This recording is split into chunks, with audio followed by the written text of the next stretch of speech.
A The Legend of Zelda Breath of the Wild, Nintendo torna a recuperar una mica els orígens de la saga, imitant el primer Zelda, un joc més obert, però explotant-ho molt més fins a presentar-nos un joc de món obert, totalment obert, amb una llibertat bestial.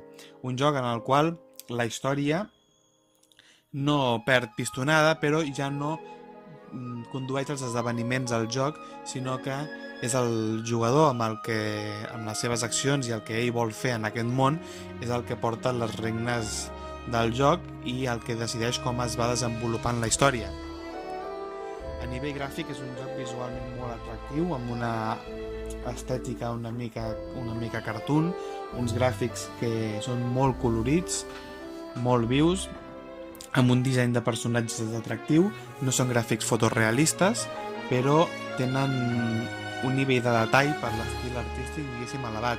Destaquen sobretot els efectes de llums, els efectes de llums són bestials, i també els detalls de l'entorn, el moviment de la gespa, la interacció amb l'entorn, i sobretot tot el tema de físiques, des de com es mou una pedra quan el llences, el moviment del nostre personatge, de les aigües, dels animals.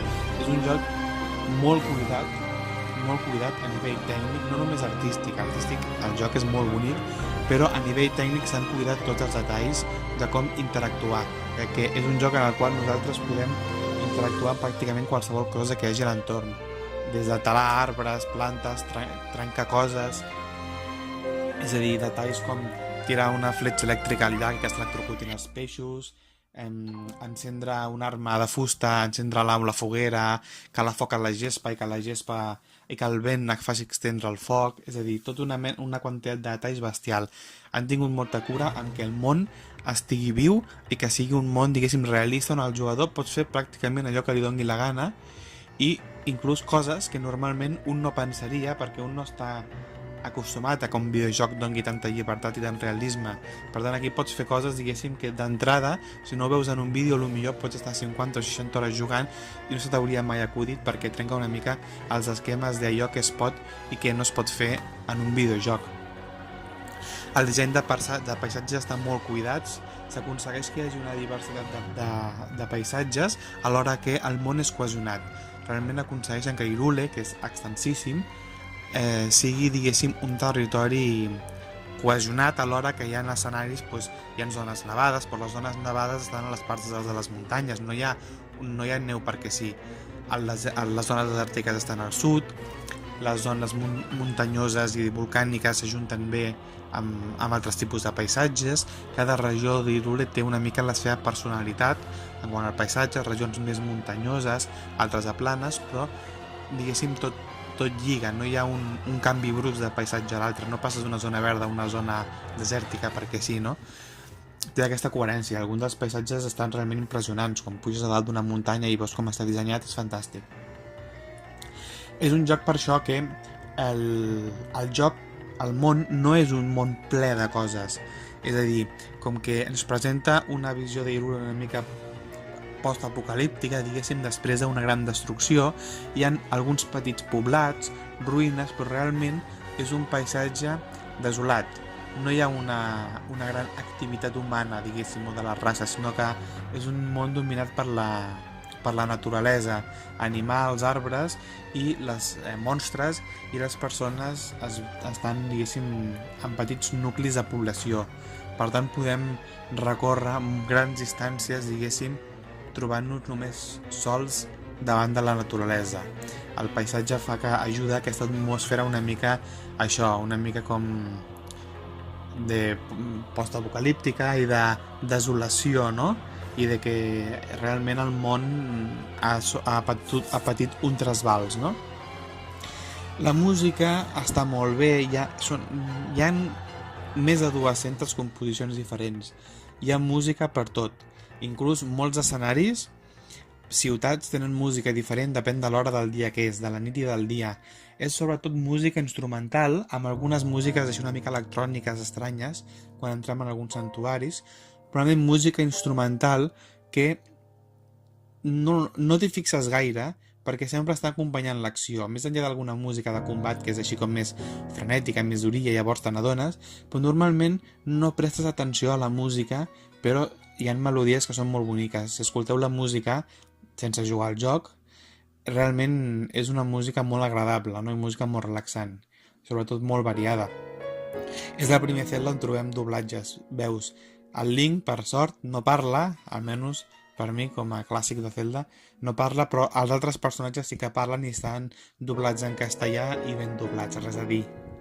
L'argument ens presenta un Hyrule 100 anys després d'una gran batalla amb el Ganon, en el qual, tot i els esforços dels diversos herois i les màquines que van desenvolupar per lluitar contra el Ganon ha vençut, més o menys, i ja, diguéssim, destruït el regne d'Hyrule, destruït les principals ciutats, no? I la princesa Zelda s'ha quedat lluitant contra el Ganon i retenint-lo. El Link perd la lluita contra el Ganon, però no mor, aconsegueixen refugiar-lo en una espècie de santuari on queda en una espècie de criogenització durant 100 anys, mentre la Zelda, esperant que el Link es desperti, lluita contra el Ganon al palau i el reté de manera que el Ganon no pot desplegar tot el seu poder. Tot i així, diguéssim, les persones, les diverses races, els Goron, el Zora, etc., han hagut de reacostumar-se, crear noves ciutats, nous nuclis de població i esperar el moment oportú per tornar a vèncer el Ganondorf. La història es desenvolupa no tant a la història principal. A la història principal hi ha determinats moments on ens expliquen coses, però si volem saber més del passat i dels diversos personatges i de la nostra missió, ho haurem de fer fent missions principals i aconseguint records amagats visitant diversos llocs d'Hyrule. El Link ha perdut part de la seva memòria i per recuperar-la haurem de visitar llocs determinats al mapa d'Hyrule que van tenir una certa importància en el passat. Quan hi arribem, el Link recordarà escenes del passat on coneixerem més la seva relació amb la Zelda i els diversos personatges. Per tant, aquí, si volem conèixer més la història del joc, haurem de fer-ho en missions secundàries. I, com he dit abans, la història no és la que condueix l'acció en aquest joc. La jugabilitat, bàsicament, és... Jo no he jugat a tots els jocs de món obert de Videos i por haver, però dels que he jugat i n'he jugat uns quants, aquest és el joc de món obert més obert de tots. Fins i tot pensant en un altre joc de món obert bestial com és el The Witcher, hi ha determinades zones o missions o coses que no pots fer si primer no has complert algunes missions principals, no? Aquí, en canvi, comencem el joc amb una regió una mica delimitada que serveix com a tutorial, però en el moment en què el tutorial s'acaba, podem anar a on vulguem del mapa. Tant és així que si volem, podem anar a intentar enfrontar-nos amb el Ganondorf només començar el joc. És quasi impossible, però no impossible, guanyar-lo, no? Perquè de fet el joc és difícil, però podem anar a on vulguem del mapa, fer les missions que vulguem, amb l'ordre que vulguem, nosaltres decidim com es va desenvolupant la història i com es va desenvolupar el nostre personatge. Això té una part, diguéssim, dolenta o que cal destacar, que és que el joc et deixa molt a la teva sort. Quan comences és com, bueno, aquí està i ara t'encarregues tu. Et poden matar 10.000 vegades al principi perquè els monstres et pelen. Clar, tens molt poca vida, no tens equipament, no tens armes. El mapa és enorme. No? La història et diu més o menys, al principi et dirigeix els primers compassos del joc a on t'aconsella anar per seguir la història principal, no? Però et deixa una mica a la teva sort. I és un joc que al principi requereix unes quantes hores de dir vaig a explorar i vaig a aprendre, perquè és un joc que al principi costa que t'enganxi per aquest factor, no? Perquè al principi estàs venut i fins que no dediques unes quantes hores i no comences a agafar el ritme i a aprendre les coses i tal, i no comences a explorar unes quantes zones i aconseguir millors armes, millors equipaments, pot ser que et trobis una mica perdut, no? I que sigui una mica abrumador tot. Per tant, se li ha de donar una mica de paciència. És un joc difícil. Aquí els monstres et poden matar de seguida, depèn de quines zones vas. És molt important tenir l'equipament adequat, millorar l'equipament, tenir les armes. Aquí les armes es trenquen molt fàcilment, per tant hem d'estar constantment aconseguint armes noves, ja sigui robant-les dels monstres als que matem, aconseguint cofres, resolent missions, etc. Hem de cuinar i fer elixirs per tenir més protecció i més defensa. Hem d'estar molt al tantos al nostre entorn. Si portem escuts o armes de fusta, es poden cremar si ens ataca un enemic amb fletxes de foc. Si portem equipament de metall, quan hi ha tempesta ens poden caure llamps al damunt i fulminar-nos. Hem de tenir en compte tots aquests factors. Sí que és cert que a mesura que anem resolent missions secundàries, si ens dediquem a explorar i a fer missions secundàries i a millorar el nostre personatge, aconseguir més cors, etc., sí que la dificultat del joc va baixant, va decreixent, ja que entre que nosaltres manegem millor les opcions de contraatac, d'esquiva, a més el personatge, i que anem millorant el nostre equipament, sí que arriba un moment, quan ja portem 40 hores o així, que sí que ja podem anar bastant a lo bruto contra els enemics, perquè ja tenim, diguéssim, equipament bo, tenim molta vida i en aquest sentit ja el nivell de dificultat baixa. Però durant les primeres hores del joc, quan vulguem lluitar, o haurem de fugir dels combats o haurem de resoldre els combats imaginativament, fent servir, per exemple, fletxes per disparar contra barrils, fent servir els poders especials que anirem desbloquejant per llançar objectes contra els enemics. Haurem de mirar de resoldre els combats de manera que no sigui atacar-los frontalment o ens poden polir. El món està ple de santuaris on podem resoldre petits puzzles que ens proporcionaran objectes amb els que podrem millorar la nostra resistència i la nostra vida. Està ple de petits secrets i missions secundàries, unes fades que si les alliberem donant-los rúpies ens milloraran el nostre equipament. Podem muntar cavall tan fàcilment com muntant damunt d'un cavall salvatge i ensinistrar-lo. Podem muntar damunt de cérvols o de rens. Vaja, és que és tant la llibertat que tenim. Si necessitem menjar per recuperar vida, només cal que matem un animal i ens el mengem.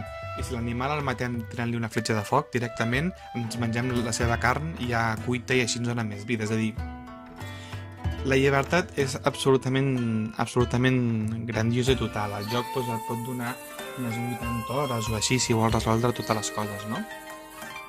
Tu pots, inclús, el joc et va donant una sèrie de missions principals a alliberar unes que anomenen bèsties divines, que et donen poders especials i t'ajuden a lluitar final contra el Ganon. Venen a ser com els temples principals, però si volguessis podries passar el joc sense complir aquests temples, si tu vols. Per tant, el joc et dona molt contingut, però tot és opcional. Per tant, tu mateix has de tenir una mica de paciència i tu mateix has d'anar organitzant, ara aniré aquí, primer em dedicaré a explorar aquesta regió, etc. Aquestes bèsties divines venen a ser els principals temples del joc que t'ofereixen uns reptes, uns puzzles que estan bastant bé, no són excessivament difícils, però sí que ofereixen un cert repte de puzzle amb un jefe final, no? Per tant, aquí ja no hi ha els temples clàssics, aquí el que hi ha són centenars de temples minis repartits pel mapa on t'ofereixen, diguéssim, reptes molt concrets, on normalment s'ha de fer servir un poder especial per resoldre'ls, tot i que moltes vegades també els podem resoldre una mica per altres vies, no? Perquè ja et dic, el joc ofereix solucions molt imaginatives. Per tant, en definitiva, és un joc de món obert, totalment de món obert, amb el qual es pot interactuar molt amb els paisatges, pots resoldre els puzzles i pots avançar de manera molt creativa, un món molt ric per explorar. No és un joc que tampoc tingui un munt de missions secundàries i la història no és que sigui la bomba, però bàsicament és un joc per perdre't durant hores explorant el món, buscant zones secretes i millorant el personatge, disfrutant amb els combats i ja està. Serà un joc recordat, un Zelda recordat per això, perquè t'ofereix un món increïblement ric i superobert, però segurament li falten moments èpics, li falten moments d'història èpica, temples d'aquells que diguis uau, el temple de l'aigua, que difícil era, o combats contra bosses espectaculars. En aquest sentit, és un joc que ha perdut èpica, és un joc més normal, a l'estil d'un Elder Scrolls, no?